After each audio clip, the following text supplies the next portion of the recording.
कलोड़ा लॻे ताज़ो कमीशन जे इम्तिहान ज़रिए ASP बणियल मोहम्मद शरीफ़ कलोड़ो जो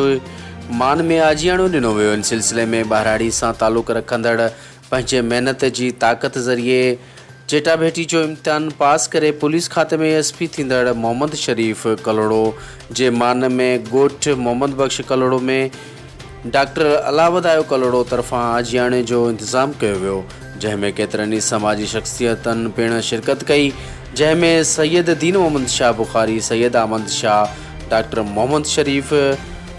फ़कीर ख़ादिम हुसैन आराई, डॉक्टर मेहताब अब्बासी, मसरूर अब्बासी, हाकिम ख़ान घुमरो, कमरुद्दीन रिंद ऐं ॿियनि वॾी तादाद में शिरकत कई। इन मौक़े ते ASP मोहम्मद शरीफ़ कलोड़ो चयो त महिनत में वॾी ताक़त आहे, जेतिरो थी सघे नौजवाननि खे महिनत करे अॻिते खणी अचनि, वधि खां वधि पंहिंजे औलाद खे तालीम ॾियारे सघनि।